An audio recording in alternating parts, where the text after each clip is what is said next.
വഖഫ് സംരക്ഷണ മഹാസമ്മേളനത്തെ അഭിസംബോധന ചെയ്തുകൊണ്ട് മുഫ്തി അമീൻ മാഹി ഈ സദസ്സിനെ അഭിസംബോധന ചെയ്യുന്നു.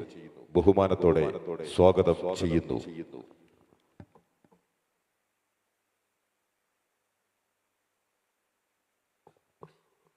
അസ്സലാമു അലൈക്കും വറഹ്മത്തുള്ളാഹി വബറകാതുഹു. ബിസ്മില്ലാഹിർ റഹ്മാനിർ റഹീം. നഹ്മദുഹു വനുസല്ലി വനുസല്ലിമു അലാ റസൂലിഹിൽ കരീം. അമ്മാ ബഅദ്.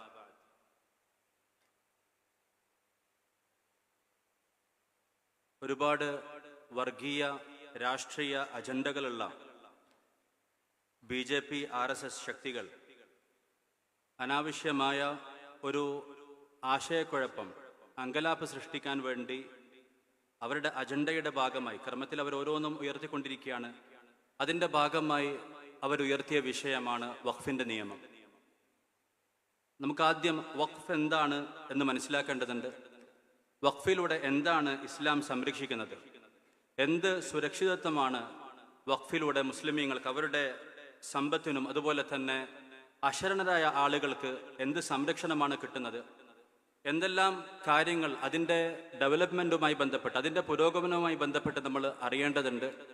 അതുപോലെ എന്തൊക്കെയാണ് ഇന്നത്തെ ഈ അമെൻമെൻറ്റ് ബില്ലിൽ ഇവരുദ്ദേശിക്കുന്നത്? ഇങ്ങനെ ഇതിൽ ആമുഖമായിട്ടുള്ള കാര്യങ്ങളാണ് ഇവിടെ ശ്രദ്ധയിൽപ്പെടുത്തുന്നത്. നമുക്കറിയാം, നമ്മളെല്ലാവരും കേട്ടിട്ടുള്ളൊരു വാക്കാണ് ജാരിയായ സദഖ. അറിയുന്നവരും അറിയാത്തവരൊക്കെ ഉപയോഗിക്കും. ജാരിയായ സദഖ, സ്ഥായിയായി നിലനിൽക്കുന്ന സദഖ എന്നർത്ഥം. സ്ഥായിയായി നിലനിൽക്കുന്ന സദഖ എന്ന് പറയുമ്പം നമ്മളൊരു ഒരു ഗ്ലാസ് വെള്ളം അല്ലെങ്കിൽ ഉപയോഗിക്കുന്ന സാധനങ്ങൾ, ഉപയോഗിച്ച് തീർന്നു പോകുന്ന സാധനം, അത് സദഖയാണ്. എന്നാൽ നിലനിൽക്കുന്ന ഒരു വസ്തു നിലനിർത്തിക്കൊണ്ട് ഉപയോഗിക്കുന്നതിനാണ് അത്തരം കാര്യങ്ങൾ, അതിനെ സ്ഥിരമായി ദാനമായി ചെയ്യുന്നതിനാണ് വഖഫ് എന്ന് പറയുന്നത്. ഉദാഹരണത്തിന്, കുടിച്ചു തീർക്കുന്ന വെള്ളം നമുക്ക് വഖഫ് ചെയ്യാൻ കഴിയില്ല. എന്നാൽ ഒരു ഗ്ലാസ് വെള്ളം, നമുക്ക് വെള്ളം കുടിക്കാൻ വേണ്ടി ഒരു ഗ്ലാസ് നമുക്ക് വഖഫ് ചെയ്യാൻ പറ്റും. അപ്പം സ്ഥായിയായി നിലനിൽക്കുന്ന വസ്തുക്കൾ ദാനമായി നൽകുകയും അതിൽ മറ്റു ക്രയവിക്രയങ്ങൾ, വിൽപ്പന അല്ലെങ്കിൽ ദാനം ഒക്കെ തടഞ്ഞ് കൃത്യം ഒരു ഉദ്ദേശത്തിന് വേണ്ടി അതിനെ നിർത്തുന്നതിനാണ് വഖഫ് എന്ന് പറയാം. ഈ വഖഫിലൂടെ സംഭവിക്കുന്ന കാര്യം, ദാനം ചെയ്യുന്ന വ്യക്തിയുടെ ഉദ്ദേശം സംരക്ഷിക്കപ്പെടുന്നു, അതുപോലെ അന്യാധീനപ്പെട്ടു പോകുന്നത് ഇല്ലാതാകുന്നു തുടങ്ങിയ കാര്യങ്ങളാണ് വഖഫിലൂടെ നടക്കുന്നത്. നമുക്കറിയാം, ഒരുപാട് തറവാടുകൾ വഖഫ് ചെയ്യാറുണ്ട്. ഒരുപാട് സ്ഥലങ്ങൾ പള്ളിക്ക് വേണ്ടി മറ്റു കാര്യങ്ങൾക്ക് വേണ്ടി വഖഫ് ചെയ്യാറുണ്ട്. അതോടുകൂടെ ആ ഭൂമി സംരക്ഷിക്കപ്പെടുകയാണ്. ആ സമ്പത്ത് തീർത്തും അർഹരായ ആളുകളിലേക്ക് ആ ഭൂമി എത്താണ്. ഉദാഹരണത്തിന്, ഒരാൾ തറവാട് വഖഫ് ചെയ്തു എന്ന് കരുതാം. അദ്ദേഹത്തിന് ഒരുപാട് മക്കളുണ്ട്. മൂത്ത മക്കൾ, അതിൽ കയ്യൂക്കുള്ള അല്ലെങ്കിൽ കുറച്ച് അധികാരമുള്ള, പ്രായവും പക്വതയും കൂടുതലുള്ള മക്കൾ, അവരവരുടെ എന്തെങ്കിലും വ്യവഹാരങ്ങൾക്ക് വേണ്ടി അവരുടെ സമ്പത്തൊക്കെ ഉപയോഗിച്ച് തീർന്ന് അവസാനം ഈ തറവാട് വിറ്റുപോയാൽ, ഈ കുടുംബ വീട് വിറ്റുപോയാൽ, പിന്നെ താഴെ വരുന്ന ചെറിയ മക്കൾക്ക് താമസിക്കാൻ ഇടമില്ലാതെ വരും എന്ന് വരുമ്പം പലപ്പോഴും തറവാടുകൾ വഖഫ് ചെയ്യാറുണ്ട്. അപ്പം അതിലൂടെ ഇളയ മക്കളെ സംരക്ഷിക്കുകയാണ്. ഞാൻ പറഞ്ഞത് ഇതുപോലുള്ള വഖഫ് എന്താണ്, വഖഫിന്റെ പ്രൊട്ടക്ഷൻ എന്താണെന്ന് മനസ്സിലാക്കാൻ വേണ്ടിയാണ്. ഇപ്പൊ ദാനം ചെയ്യാൻ സാധിക്കാതെ, ക്രയവിക്രയം ചെയ്യാൻ സാധിക്കാതെ ഇന്ന ഉദ്ദേശത്തിന് എൻ്റെ മക്കൾ അല്ലെങ്കിൽ പേരമക്കൾ അല്ലെങ്കിൽ പെൺകുട്ടികൾ, താവഴിയായുള്ള മക്കൾ, അവർക്ക് വേണ്ടി സംരക്ഷിക്കണം. ഉപയോഗം അറ്റുപോകുന്ന പക്ഷം ഇന്ന സ്ഥാപനത്തിന് കൈമാറണം എന്ന് പറയുമ്പം ഏതെങ്കിലും ഒരാളുടെ അപക്വമായ ക്രയവിക്രയം കാരണം മറ്റുള്ളവർ പ്രയാസപ്പെടാതിരിക്കാൻ അതിനെ സംരക്ഷിക്കപ്പെടുന്നു. അതിന് പുറമെ ഈ വഖഫില് കസ്റ്റമൈസ് ചെയ്യാൻ പറ്റും. വഖഫ് ചെയ്യുന്ന വ്യക്തിക്ക് നിബന്ധനകൾ വെക്കാൻ പറ്റും. എന്തൊക്കെ കാര്യങ്ങൾക്ക് ഉപയോഗിക്കാം, ഏത് കാലശേഷം എങ്ങനെ ചെയ്യണം എന്ന് തുടങ്ങി വഖഫിന് ഗുണകരമാകുന്ന രീതിയിലുള്ള ഷർത്തുകൾ, അതിൽ നിബന്ധനകൾ വെക്കാൻ പറ്റും.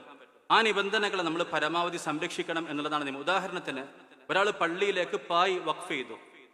ആ പായ് സ്വാഭാവികമായിട്ടും നുരുമ്പിപ്പോകും, നശിച്ചു പോകും. ഒരാൾ ഫാൻ വഖഫ് ചെയ്തു.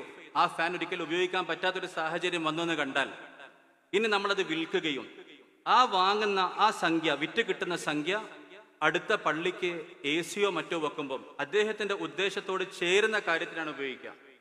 ബെഞ്ചും ഡെസ്കൊക്കെ വഖഫ് ചെയ്താൽ, അല്ലെങ്കിൽ ഇതുപോലുള്ള സംഗതികൾ വഖഫ് ചെയ്താൽ എന്താണോ അദ്ദേഹത്തിന്റെ ഉദ്ദേശം, ഒരാൾ ഫാന് വഖഫ് ചെയ്തെങ്കിൽ നമസ്കാരക്കാർക്കുള്ള ഉപയോഗത്തിന് വേണ്ടിയാണ് അത് വഖഫ് ചെയ്യുന്നത്. അത് ഉപയോഗശൂന്യമായി കഴിഞ്ഞാൽ സ്ക്രാപ്പിൽ കൊടുക്കുകയാണെങ്കിൽ ആ കിട്ടുന്ന പൈസ നമ്മൾ മറ്റു ആവശ്യങ്ങൾക്ക് വേണ്ടി എടുക്കാതെ അതിനോട് പൊരുത്തപ്പെടുന്ന, അതിനോട് സാമ്യമാകുന്ന കാര്യങ്ങൾക്ക് വേണ്ടിയാണ് ആ പണം ഉപയോഗിക്കുക. ആ രീതിയിൽ ദാനം ചെയ്യുന്ന വ്യക്തിയുടെ ഉദ്ദേശത്തെ സംരക്ഷിക്കുന്നു. നമ്മളിത് മനസ്സിലാക്കാൻ വേണ്ടി പറയുകയാണെങ്കിൽ രണ്ട് നിയമങ്ങൾ നമുക്ക് ഇതിനോട് താരതമ്യപ്പെടുത്തിക്കൊണ്ട് മനസ്സിലാക്കാൻ പറ്റും. ഉദാഹരണത്തിന് വില്ല് എഴുതി വെക്കാന്ന് പറയാം. ഒരാൾ വസീയത്ത് എഴുതി വെക്കുന്നു. ഇപ്പൊ എന്തെങ്കിലും ഒരു പ്രത്യേക ഉദ്ദേശത്തിൽ ആർക്കെങ്കിലും കൃത്യമായിട്ട് അത് കിട്ടണം, അത് അന്യാധീനപ്പെട്ടു പോകരുന്ന രീതിയിലാണ് വസീയത്ത് ചെയ്യുന്നത്. അതുപോലെ തന്നെ ട്രസ്റ്റ് ഡീഡ് നമ്മുടെ മുമ്പിലുണ്ട്. ട്രസ്റ്റുകളുടെ നിയമങ്ങൾ. ട്രസ്റ്റ് എന്ന് പറയുമ്പം അതൊരു വ്യക്തിയല്ല, മറിച്ചൊരു ലീഗൽ എൻറ്റിറ്റിയാണ്. അതിന് ചില നിയമങ്ങളുണ്ട്.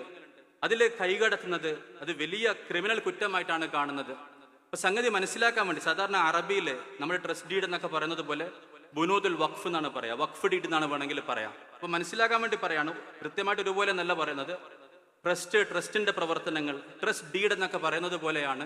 അതിൽ കൈകടത്തുമ്പം എത്ര വലിയ ഗൗരവമാണ് നമ്മൾ കാണുന്നത്. അതേപോലെയാണ് വഖഫിന്റെ നിയമങ്ങൾ തെറ്റിച്ചു, വഖഫ് ചെയ്ത ആളുടെ ഉദ്ദേശങ്ങൾ പാലിക്കപ്പെട്ടില്ല എന്ന് പറയുമ്പം ആ ഒരു ഗൗരവത്തോടു കൂടെയാണ് വഖഫിനെ നമ്മൾ കാണുന്നത്. അതുകൊണ്ട് തന്നെ മുസ്ലിമീങ്ങളുടെ സ്ഥാപനങ്ങൾ, സ്ഥാവര ജംഗമ വസ്തുക്കൾ സുരക്ഷിതമാണ്. അത് കൃത്യമായിട്ട് അതിന്റെ അതാത് സ്ഥാനത്ത് ഉപയോഗിക്കപ്പെടുന്നു. നമുക്കറിയാം, ഇവിടെ ഭരിച്ചിരുന്ന ബ്രിട്ടീഷുകാര് അവരുടെ ഏറ്റവും അഭിമാന സ്തംഭമായ കമ്പനി ഈസ്റ്റ് ഇന്ത്യ കമ്പനി വിൽപ്പനക്ക് വെക്കുന്നു, ആളുകൾ വാങ്ങുന്നു. എന്ന് മാത്രമല്ല, ചർച്ചുകൾ വിൽപ്പനക്ക് വെക്കുന്നു. നിങ്ങൾക്ക് റിയൽ എസ്റ്റേറ്റ് വെബ്സൈറ്റുകളിൽ വിൽപ്പനക്ക് വേണ്ടി വെച്ചിരിക്കുന്ന ചർച്ചുകളുടെ ലിസ്റ്റ് കാണാൻ പറ്റും. മുസ്ലിമീങ്ങൾ പലപ്പോഴും ചർച്ചുകൾ വാങ്ങാൻ താല്പര്യം കാണിക്കുകയും ചെയ്യും. കാരണം പല നിയമപരമായ ആനുകൂല്യങ്ങളുണ്ട്. കാരണം ആരാധനാ സ്ഥലം എന്ന രീതിയിൽ നിർണയിച്ചതാണ്. അപ്പൊ അത് വാങ്ങി പള്ളിയാക്കുമ്പം നിയമപരമായ സൗകര്യങ്ങൾ ഉള്ളതിന്റെ പേരിൽ ക്രിസ്ത്യാനികൾ ചർച്ചുകൾ വിൽപ്പനക്ക് വെക്കുന്നു, പലരും അത് വാങ്ങുന്നു, മുസ്ലിമീങ്ങളും വാങ്ങാറുണ്ട്. എന്നാൽ ഒരാൾക്കും ഇവിടുത്തെ ഒരു പള്ളി, കൊടുങ്ങല്ലൂർ ഏറ്റവും പഴയ പള്ളി ഞങ്ങളുടെ തറവാട്ടുകാര് വിലയിട്ട് വാങ്ങി എന്ന് പറയാൻ പറ്റാത്ത രീതിയിൽ മുസ്ലിമീങ്ങളുടെ സ്ഥാവര ജംഗമ വസ്തുക്കൾ, ഓരോ വ്യക്തികളുടെ അവരുടെ അവകാശമായിട്ടുള്ള വസ്തുക്കൾ, അവരുടെ ഉടമസ്ഥതയിലുള്ളത്, ആ നിയമപ്രകാരം അവർ കൃത്യമായ ഒരു ഉദ്ദേശത്തിൽ അത് വഖഫ് ചെയ്യുന്നു. ആ വഖഫ് വിൽക്കപ്പെടാതെ, ദാനം ചെയ്യാതെ കൃത്യമായിട്ട് അതിന്റെ ആർക്കാണോ നിർണയിച്ചിട്ടുള്ളത് ആ രീതിയിൽ അതിനെ ഉപയോഗിക്കപ്പെടുകയും ചെയ്യുന്നു. അപ്പൊ ഇതിന്റെ സംരക്ഷണത്തെ പല രീതിയിലും ബാധിക്കുന്ന നിയമമാണ് ഇപ്പം വരുന്നത്. എല്ലാ രീതിയിലും ആര് വഖഫ് ചെയ്യണം, എങ്ങനെ വഖഫ് ചെയ്യണം, അതുപോലെ തന്നെ അതിന്റെ ഒരു ഡിസ്പ്യൂട്ട് വന്നാൽ എങ്ങനെ പരിഹരിക്കണം തുടങ്ങി 40ഓളം സ്ഥലങ്ങളെ, 40ഓളം വിഷയങ്ങളെ ബാധിക്കുന്ന രീതിയിലുള്ള ഭേദഗതി. ഉദാഹരണത്തിന് ആര് വഖഫ് ചെയ്യണം, ഏതൊരു മുസ്ലിമിനും വഖഫ് ചെയ്യാം എന്ന് പറയുമ്പം 5 വർഷമായി പ്രാക്ടീസിങ് മുസ്ലിം ആയിരിക്കണം എന്ന പുതിയൊരു നിബന്ധന. 5 വർഷമായി പ്രാക്ടീസിങ് മുസ്ലിം എന്ന് പറയുമ്പം അതെങ്ങനെ നിർണ്ണയിക്കും? അതിലൊരു അഭിപ്രായ വ്യത്യാസം വന്നാൽ എങ്ങനെ തീരുമാനിക്കും? ഒരാൾ ഇസ്ലാം സ്വീകരിച്ചു വന്നു, അദ്ദേഹത്തിന് ഈ ഒരു ദാനം ചെയ്യണം എന്ന് തോന്നിയാൽ എന്ത് ചെയ്യും? അപ്പൊ ആര് വഖഫ് ചെയ്യണം, എങ്ങനെ വഖഫ് ചെയ്യണം, ഏത് ഉദ്ദേശത്തിൽ, ഇതിലെല്ലാം കൈവെക്കുന്ന രീതിയിലാണ് പുതിയ നിയമം വന്നിട്ടുള്ളത്. അതുപോലെ തന്നെ നമുക്കറിയാം, ഇതിന്റെ ഒരു തർക്കം വന്നാൽ എങ്ങനെ പരിഹരിക്കണം. ഉദാഹരണത്തിന് കേരളത്തിൽ 124ഓളം വഖഫ് സ്ഥലങ്ങളിൽ കയ്യേറ്റം നടന്നെന്ന് പറയുന്നു.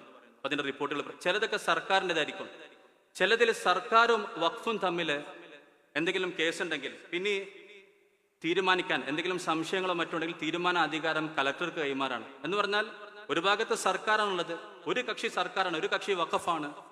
ആ സമയത്ത് തീരുമാനിക്കാനുള്ള അധികാരം കലക്ടർക്കാണെന്ന് പറയുമ്പം ഒരു കക്ഷി തന്നെ തന്റെ കാര്യം തീരുമാനിക്കുന്ന രീതിയിൽ, അതായത് നിയമപരമായിട്ട് അന്യായമാകുന്ന രീതിയിലുള്ള ഭേദഗതിയും ഈ പറയുന്ന നിയമങ്ങളിലുണ്ട്. നമുക്കറിയാം, അയോധ്യ പ്രശ്നത്തിന്റെ തുടക്കം തന്നെ KK നായർ എന്ന് പറയുന്ന ഒരു കലക്ടറുടെ ഇടപെടൽ കൊണ്ടുണ്ടായതാണ്. അപ്പൊ ഇവിടെ വഖഫിന്റെ സംശയങ്ങൾ, തർക്കങ്ങൾ തീർക്കാനുള്ള അതിന്റെ നിയമം പരിഹരിക്കുന്ന രീതി അതിലും കൈകടത്തി. അപ്പൊ ആര് എങ്ങനെ വഖഫ് ചെയ്യും, എങ്ങനെ വഖഫ് ചെയ്യുന്നുള്ളതിൽ നമുക്കറിയാം, വാചക രൂപത്തിലാണ് സാധാരണ വഖഫ് ചെയ്യുക, അല്ലെങ്കിൽ രേഖാമൂലം. ഇതിൽ വാചക രൂപത്തിലുള്ള വഖഫ് ചെയ്യപ്പെട്ട സ്ഥലങ്ങളെയും ബാധിക്കുന്ന രീതിയിലുള്ള ഭേദഗതികൾ പുതിയ ബില്ലിലുണ്ട്. അതുപോലെ ഇതിൽ പ്രധാനപ്പെട്ട ഒരു സംഗതി, ഇപ്പം മുനമ്പം വിഷയം നമ്മുടെ മുമ്പിൽ വന്നു. വഖഫ് എന്ന വിഷയം ആളുകൾക്കിടയിൽ ചർച്ചയാക്കുമ്പോൾ മുനമ്പം വിഷയം വന്നു. ഇവിടെ പല മതസ്ഥർക്കിടയിൽ തെറ്റിദ്ധാരണ ഉണ്ടാക്കിയിട്ടുള്ളത് ഏതെങ്കിലും ബിൽഡിങ്ങിൽ പോയിട്ട് അവകാശം ഉന്നയിക്കുന്നുള്ളതാണ്. അങ്ങനെയല്ല, മറിച്ച് ഒരുപാട് സ്ഥലങ്ങൾ ഒരുപാട് രീതിയിൽ പ്രൊട്ടക്റ്റഡ് ആണ്. വഖഫിലൂടെ മാത്രമല്ല സ്ഥലങ്ങളെ സംരക്ഷിക്കപ്പെടുന്നത്, മൈനറായിട്ടുള്ള ആളുകളുടെ സ്വത്തുകൾ സംരക്ഷിക്കപ്പെടുന്നുണ്ട്, പല രീതിയിലും സംരക്ഷിക്കപ്പെടുന്നുണ്ട്. അപ്പൊ അതിന്റെ രേഖകൾ പരിശോധിക്കാതെ ഏതെങ്കിലും ഘട്ടത്തിൽ ഉത്തരവാദപ്പെട്ടവർ ക്രയവിക്രയം നടത്തിയിട്ടുണ്ടെങ്കിൽ നിയമപരമായ രീതിയിൽ അതിനെ പരിഹരിക്കുകയാണ് ചെയ്യേണ്ടത്. അതായത് ഞാൻ പറഞ്ഞു വരുന്നത്, പലപ്പോഴും ഇത് കൈകാര്യം ചെയ്യുന്നവരുടെ ഭാഗത്തുനിന്ന് സൂക്ഷ്മത കുറവ് വരുന്നുണ്ടെങ്കിൽ അതിൽ സുതാര്യതയും അതിൽ വേണ്ട തിരുത്തൽ വരുത്താന്നല്ലാതെ വഖഫിന്റെ ഉള്ള സംരക്ഷണവും കൂടെ കളയുന്ന രീതിയിലാണ് ഇപ്പം നടന്നുകൊണ്ടിരിക്കുന്നത്. നമുക്കറിയാം, വഖഫ് മുനമ്പത്തിന്റെ വിഷയം മാത്രം ചെറുതായിട്ട് സൂചിപ്പിക്കുകയാണ്. വർഷങ്ങൾക്ക് മുമ്പ് ഫറൂഖ് കോളേജിന് വേണ്ടി വഖഫ് ചെയ്തു. ആ ഫറൂഖ് കോളേജിന്റെ ഭാഗത്ത് നിന്ന് ക്രയവിക്രയം നടന്നു. പിന്നീട് അത് വഖഫിൻ്റെതായിരുന്നെന്ന് ചില ഏജൻസികൾ കണ്ടെത്തി. അപ്പൊ അത് വഖഫിന്റെ ഭൂമിയാണ്, സംരക്ഷിക്കപ്പെടണമെന്ന് പറയുമ്പം ഏത് വീട്ടിലും കയറി ഇങ്ങനെ വന്ന് അവകാശം പറയുന്ന ഇല്ല. കൃത്യമായിട്ട് വഖഫിൻ്റെതാണെന്ന് രേഖയുള്ള സ്ഥലങ്ങളിൽ ആരെങ്കിലും സൂക്ഷ്മത കുറവ് കാണിക്കുന്നുണ്ടെങ്കിൽ അതിനെ പരിഹരിക്കാനുള്ള വഴികൾ വേണം. ഇതിനെക്കുറിച്ച് പറയുമ്പോൾ മുസ്ലിമീങ്ങൾ മനസ്സിലാക്കേണ്ട കാര്യമുണ്ട്. 100-200 ഏക്കർ അല്ലെങ്കിൽ 10-15 ഏക്കർ പലപ്പോഴും പള്ളിക്കും ഖബർസ്ഥാനും വേണ്ടി മാത്രമായിട്ട് മാറ്റിവെക്കാണ്. അവിടെ ഗുണകരമായ കാര്യങ്ങൾ നടക്കാത്ത രീതിയിലായി പോകുമ്പം, അതായത് അവിടെ വേണ്ട ഡെവലപ്മെന്റ് എങ്ങനെ നടപ്പിലാക്കാം എന്ന കാര്യത്തിൽ മുസ്ലിമീങ്ങൾ പഠിച്ച് ആ വിഷയത്തിൽ പ്രവർത്തിക്കേണ്ടതുണ്ട്. ഉദാഹരണത്തിന് ലോകത്ത് പുരോഗമനപരമായ പല കാര്യങ്ങളും വന്നതുപോലും വഖഫിൽ നിന്നാണ്. പഗഡി എന്ന് പറയുന്നൊരു സംവിധാനം നമുക്കറിയാം. പഗഡി വാടകയിലൊക്കെ ഒരു വലിയ സംഖ്യ കൊടുത്ത് ഒരു വാടകയ്ക്ക് എടുക്കുന്ന വ്യക്തി തനിക്ക് വേണ്ടി സുരക്ഷിതമായ രീതിയിൽ ദീർഘകാലത്തേക്ക് കിട്ടാൻ വേണ്ടി നടത്തുന്ന ഒരു ഏർപ്പാടാണ് പഗഡി. ഈ പഗഡി വന്നത് വഖഫ് ഭൂമികളുടെ ഡെവലപ്മെന്റ് എന്നാണ്. വഖഫിന് സ്ഥലമുണ്ട്, ആ സ്ഥലങ്ങൾ ഡെവലപ്പ് ചെയ്യാനുള്ള പൈസ വഖഫിനില്ല. അപ്പൊ വാടകയ്ക്ക് വേണ്ടി വരുന്ന ആളുകളിൽ നിന്നും ദീർഘകാല അടിസ്ഥാനത്തിൽ വാടക മുൻകൂറായിട്ട് വാങ്ങി കെട്ടിടപ്പണി പൂർത്തിയാക്കുകയും എന്നിട്ട് അത് അവർക്ക് നൽകി ആ വാടക കാലാനുസൃതമായിട്ട് മൈനസ് ചെയ്ത് കൊണ്ടുവരുന്ന രീതിയിൽ നിന്നാണ് ശരിയായ രൂപത്തിലുള്ള പഗഡി. അതിന്റെ തെറ്റായ രൂപങ്ങൾ നാട്ടിലുണ്ട്, ഞാൻ ശരിയായ രൂപത്തിലുള്ള പഗഡിയെ കുറിച്ച് പറയാണ്. ആ പഗഡി ലോകത്ത് ഇന്ന് നമ്മുടെ നാട്ടിലുണ്ട്. ഇത് നിലവിൽ വന്നത് പോലും വഖഫിന്റെ ഭൂമികളെ ഡെവലപ്മെന്റ് ചെയ്യാൻ, അതിനെങ്ങനെ ഫണ്ട് ചെയ്യണം എന്നൊരു ആലോചനയിൽ നിന്നാണ് ആ സിസ്റ്റം ലോകത്തേക്ക് വന്നിട്ടുള്ളത്. അപ്പൊ ആ ആലോചന എങ്ങനെ വഖഫ്, ഇപ്പം നമ്മളെ നാട്ടിൽ അന്വേഷിച്ചപ്പോൾ, ഞാൻ സ്ഥലമൊന്നും പറയുന്നില്ല, ഒരു സ്ഥലത്ത് ഒരു സ്ഥാപനത്തിന് സ്ഥലം അന്വേഷിച്ചപ്പോഴാണ് അറിയുന്നത് തൊട്ടടുത്തുള്ള പള്ളിയും ഖബർസ്ഥാനായിട്ട് 17 ഏക്കർ സ്ഥലമുണ്ട്. ആ 17 ഏക്കർ സ്ഥലം ആരാണോ ഏറ്റവും നന്നായിട്ട് ഉപയോഗിക്കാൻ തയ്യാറാവുക അവർക്ക് കൈമാറി വഖഫും അവരുമായി പാർട്ട്ണറായിട്ടോ അല്ലെങ്കിൽ വഖഫിന് ഗുണം കിട്ടുന്ന രീതിയിൽ അതിനെ ഡെവലപ്പ് ചെയ്തെടുത്താൽ ഈ പറയുന്ന ആശങ്കകൾ, നമ്മളുടെ ഉള്ളിൽ നിന്നുണ്ടാകുന്ന ആശങ്കകൾ നമുക്ക് ഒരു പരിധിവരെ പരിഹരിക്കാൻ സാധിക്കും. ഉദാഹരണത്തിന് സൗദിയിലൊക്കെ നമുക്ക് കാണാം, ഒരുപാട് ഏക്കർ കണക്കിന് തോട്ടങ്ങൾ വഖഫ് ചെയ്തിട്ടുണ്ട് ഹറമുകൾക്ക് വേണ്ടി, വിദ്യാഭ്യാസത്തിന് വേണ്ടി പല സ്ഥലങ്ങളിലും. ഉദാഹരണത്തിന് ഖസീം അറിയപ്പെടുന്ന ഒരു സ്ഥലമാണ്. ഏക്കർ കണക്കിന് ഈത്തപ്പഴ തോട്ടങ്ങൾ വഖഫാണ്. ഇപ്പൊ എന്തുകൊണ്ട് ഈത്തപ്പഴ തോട്ടങ്ങൾ വഖഫ് ചെയ്തു? ഒന്നുമില്ലാതായാൽ പോലും അറബികൾക്ക് ജീവിക്കാൻ സാധിക്കും ഈത്തപ്പഴം വെള്ളമുണ്ടെങ്കിൽ. ഒരു കാലത്ത് ദരിദ്രമായിരുന്ന കാലത്ത് പല അശരണരായ ആളുകളെ സംരക്ഷിക്കാൻ വേണ്ടി അവർ ഈത്തപ്പഴ തോട്ടങ്ങൾ വഖഫ് ചെയ്തു.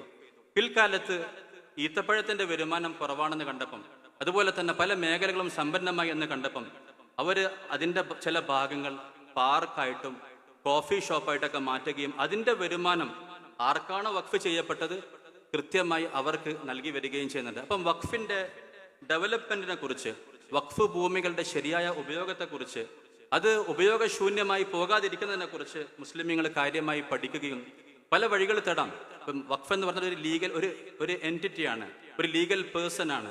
അത് പാർട്ട്ണർഷിപ്പ് ആകാം, അതുമായി വാടകയാകാം, അവിടെ മറ്റു പല കാര്യങ്ങൾക്കും വിദ്യാഭ്യാസപരമായ അതുപോലെ തന്നെ ആരോഗ്യപരമായ പല കാര്യങ്ങൾക്കും ഉപയോഗിക്കാം. ഈ വിഷയങ്ങൾ നമ്മൾ ശ്രദ്ധിക്കേണ്ടതുണ്ട് നമ്മുടെ ഭാഗത്തുനിന്ന്.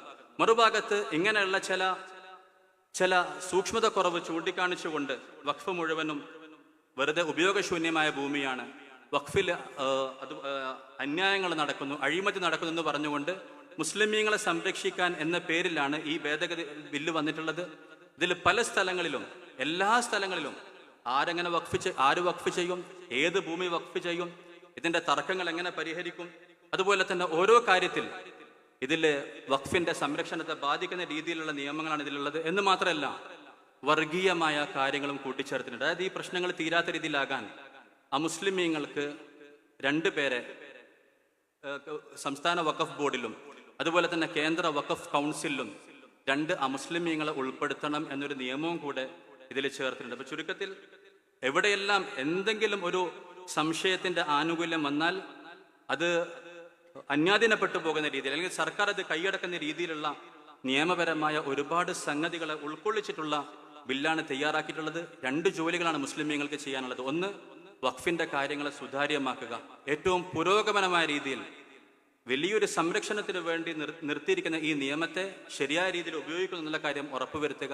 രണ്ടാമത്, വന്നിരിക്കുന്ന ഭേദഗതി ബില്ല്, നമുക്കറിയാം 3-4 നിയമങ്ങളുണ്ട് വഖഫുമായി ബന്ധപ്പെട്ടത്. 95-ലെ വഖഫ് നിയമം, 2013-ലെ ഭേദഗതി, 2024-ലെ ഭേദഗതി. ഇതിനെക്കുറിച്ച് പഠിച്ച് ഏതൊക്കെ സ്ഥലങ്ങളിലാണ് ഇത് നമ്മളെ ബാധിക്കുന്നത് കണ്ടെത്തി ഇതിൻ്റെ കൃത്യമായ പരിഹാരം എന്ന് പറഞ്ഞാൽ പലപ്പോഴും നിയമം നമുക്കെതിരായി വരും എന്ന് ഉറപ്പായി കഴിഞ്ഞാൽ നിയമത്തിൻ്റെ ലൂപ്പ് ഹോൾ വെച്ചുകൊണ്ട് നമുക്ക് നമ്മുടെ ആവശ്യങ്ങളെ സംരക്ഷിക്കാൻ പറ്റും. മുസ്ലിമീങ്ങൾ സുസജ്ജരാണെങ്കിൽ, ഉദാഹരണത്തിന് പല രാജ്യങ്ങളിലും ഡൈവോഴ്സ് നടന്നാൽ സ്വത്ത് വീതിക്കുന്നതിൽ ഭാര്യയ്ക്കും ഭർത്താവിനും ഗുണകരമല്ലാത്ത ഒരുപാട് നിയമങ്ങൾ പല രാജ്യങ്ങളിലും ഉണ്ട്. അപ്പം അത് മാറ്റാൻ കഴിയില്ലെന്ന് വന്നാൽ, അത്തരം കാര്യങ്ങളെ മാറ്റാൻ കഴിയില്ലെന്ന് വന്നാൽ എങ്ങനെ ഗവൺമെന്റിൽ രജിസ്റ്റർ ചെയ്ത് ഇതിൽ കുടുങ്ങിപ്പോകുന്നതിൽ നിന്ന് സംരക്ഷിക്കാം എന്ന കാര്യത്തിൽ മുസ്ലിമീങ്ങൾ ബോധവാന്മാരാണ്. അവർ കല്യാണം രജിസ്റ്റർ ചെയ്യേണ്ടെന്ന് വെച്ചേക്കും. അവരൊന്നിച്ച് താമസിക്കുന്ന ഭാര്യയും ഭർത്താവും ലിവിങ് ടുഗദർ എന്നങ്ങ് പറഞ്ഞേക്കും. ഇപ്പൊ രേഖാമൂലം, അതായത് നിയമത്തിന്റെ വഴിയിൽ സംരക്ഷിക്കപ്പെടാൻ പറ്റാത്ത കാര്യങ്ങളെ എങ്ങനെ തന്നെ നിയമത്തിന്റെ പഴുതുകൾ ഉപയോഗിച്ചുകൊണ്ട് സംരക്ഷിക്കാം എന്ന കാര്യത്തിലും നിയമവിദഗ്ധർ ഗവേഷണം നടത്തേണ്ടത്. ഈ രീതിയിൽ വഖഫുകളെ സംരക്ഷിക്കപ്പെടണം.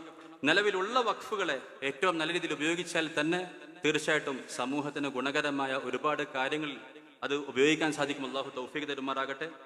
ഇവിടെ പ്രത്യേകിച്ച് ഈ ഒരു സന്ദർഭം നമുക്കറിയാം, ഇവിടെ ആലി മുസ്ലിയാരെ ഓർക്കപ്പെടുന്ന ഈ ഒരു സാഹചര്യത്തിൽ വളരെ ഗൗരവത്തോടു കൂടെ തന്നെ വഖഫിന്റെ സംരക്ഷണം നമ്മൾ ഏറ്റെടുക്കുകയും കൃത്യമായി പഠിച്ചുകൊണ്ട് ഈ നിയമങ്ങളെ നേരിടാൻ അല്ലാഹു തആല തൗഫീഖ് തരുമാറാകട്ടെ. ജസാക്കുമുല്ലാഹു ഖൈറൻ വ ആഖിറു ദഅവാന അൽഹംദുലില്ലാഹി റബ്ബിൽ ആലമീൻ.